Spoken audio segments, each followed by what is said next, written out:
बंधु आचार्य जी कह रहे थे भैया वो सिल्ली आते आते हमारे पास क्या है, अब सिल्ली तो बची ही नहीं, अब तो थोड़े बहुत हाथ गीले ही हैं। बाकी जिनवाणी अपन सोचते कि हमारे पास बहुत है, तो उन्होंने कहा नत्थी आगम जो कैसा है, आनंद बहुत है, इसका पार नहीं है।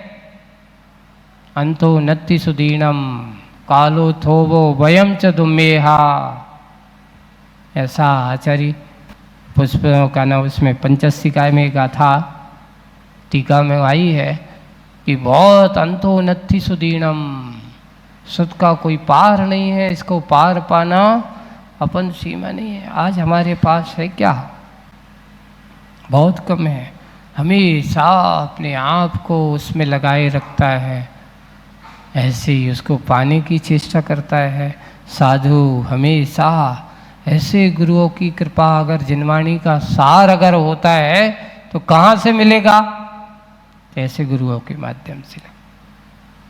अगर पुष्पदंत भूतबली को धरसेन महाराज भी उतने जंगल में बैठे रहते, चले जाते, तो आज तुम्हारे पास इतना बड़ा सिद्धांत का सार तुम्हारे पास नहीं होता।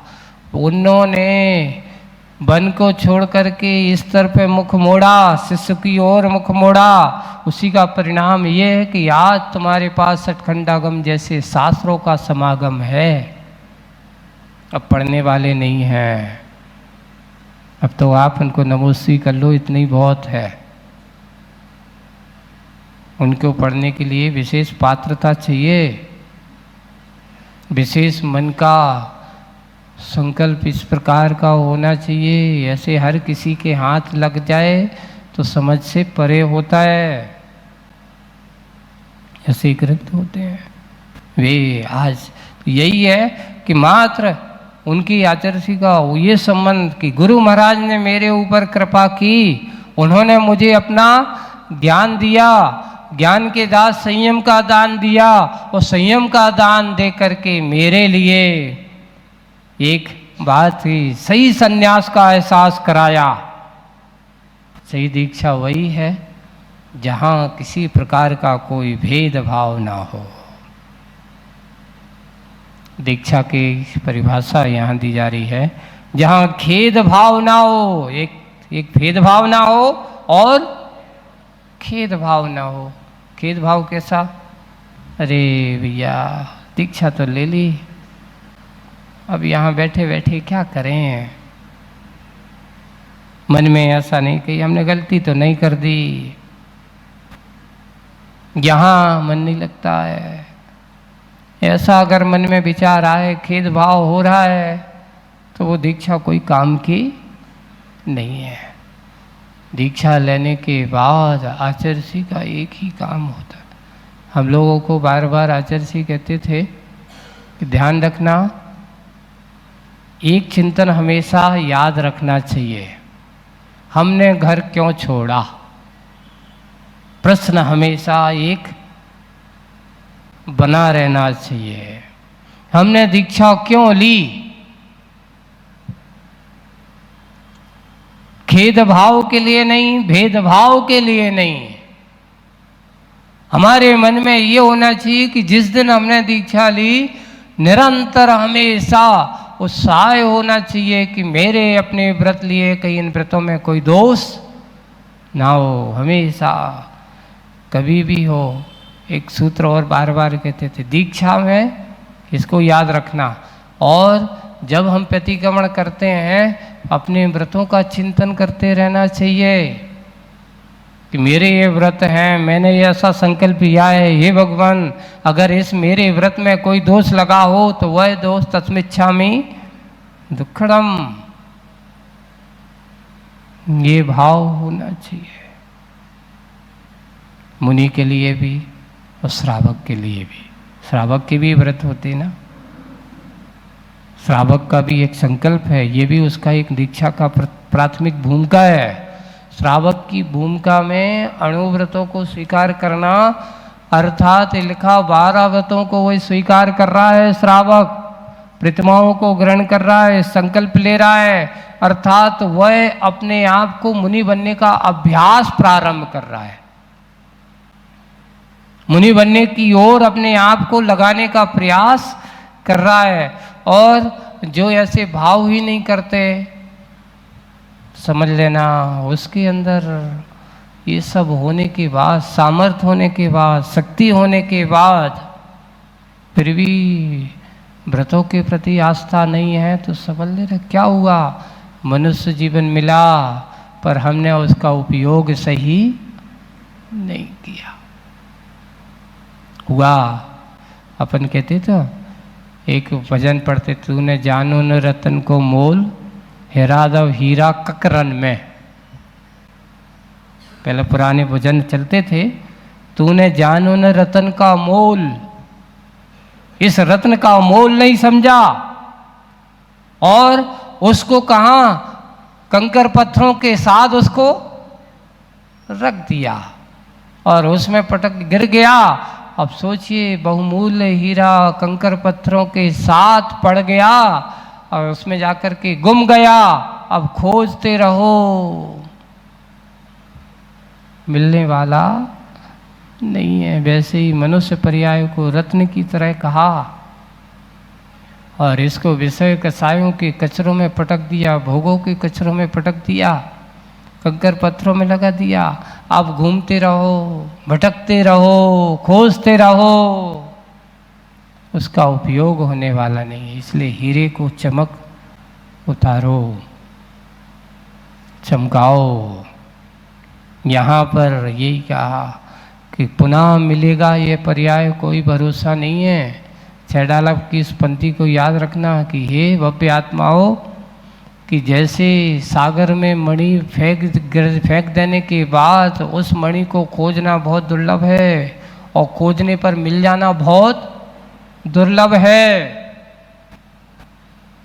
ना। सागर में, समुद्र में हाथ में आया हुआ अच्छा उत्तम रत्न उसमें फेंक दिया, अब फेंक करके उसको खोज रहा है। जैसे सागर में फेंका हुआ रत्न मिलना बहुत कठिन है और दुर्लभता से बहुत प्रयास के साथ अगर मिल गया, वैसे ही कहा ये आचार्यों ने लिखा है कि सागर में फेंके हुए रत्न का मिलना जैसे दुर्लभ है, वैसे पुनः मनुष्य पर्याय मिलना भी दुर्लभ है।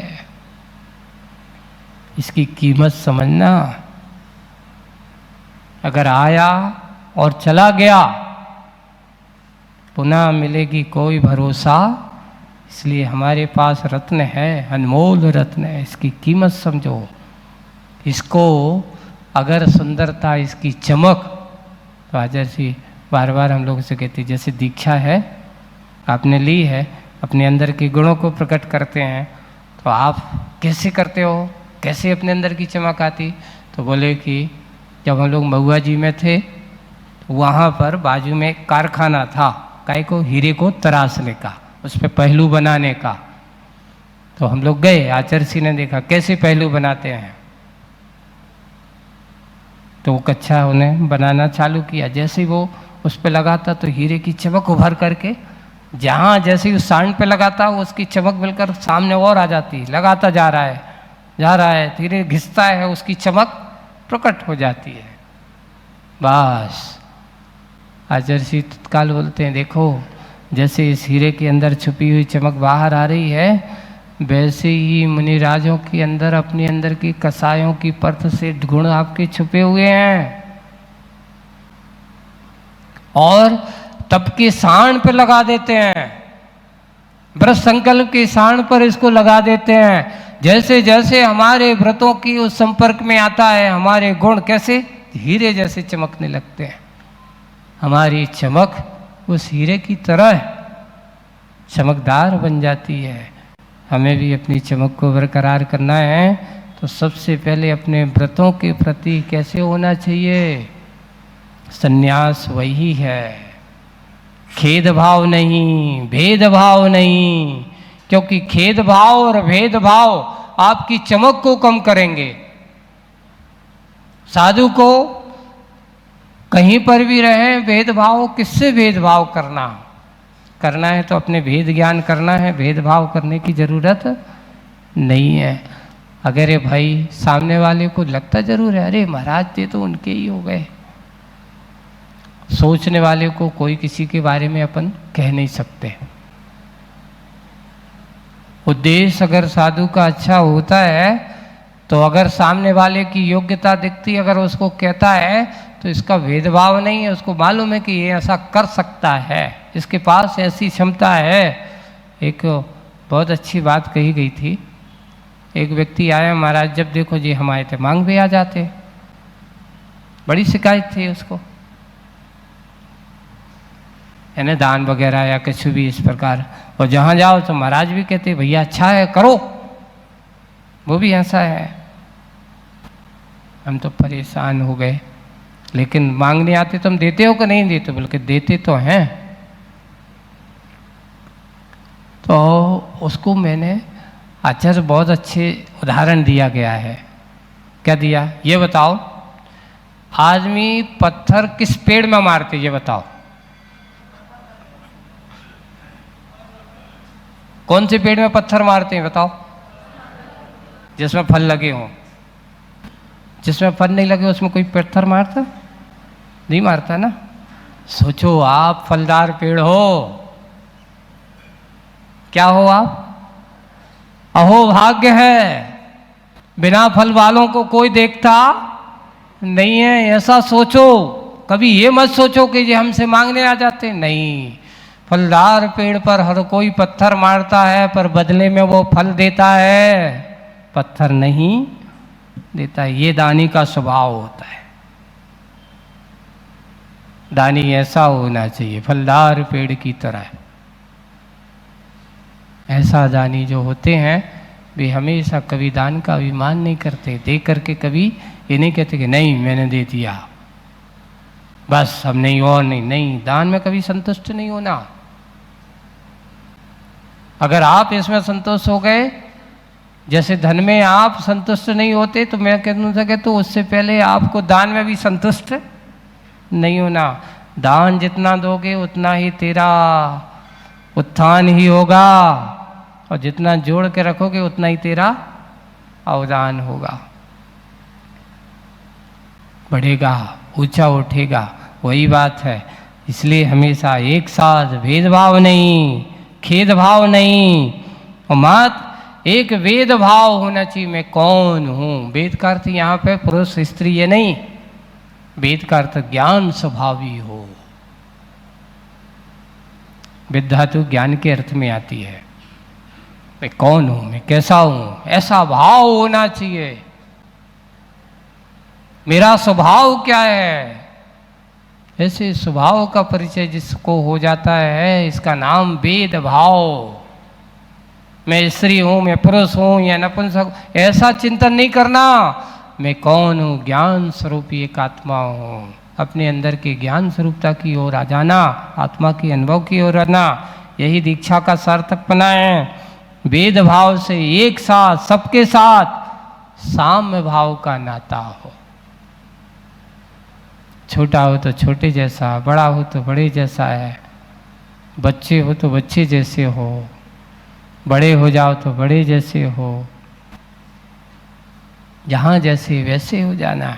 इसका कहते हैं साम्य भाव। और मैं को विश्व की ओर मोड़ना ही, यानी सब में ऐसा एक पना, किसी को देख कर के ये भाव नहीं करना अरे एक सामान्य से जीवात्मा, सब में सब में अंदर ऐसा मुनिपना विद्यमान है, सबके अंदर ऐसी क्षमता है। हे भगवान, इनको देख कर के ये भाव बना कि आज मेरे भाव, मेरे अंदर वेद भाव, तो ज्ञान तो हो गया, तो मैं तो बन गया। मैं ऐसा चाहता हूँ कि यहाँ जितने बैठे इनके अंदर भी ऐसा ज्ञान हो जाए, ये भी संसार की मोह माया छोड़ करके सबके सब मुनियारी का बन जाए महाराज, तो एक खड़ा हो जाएगा।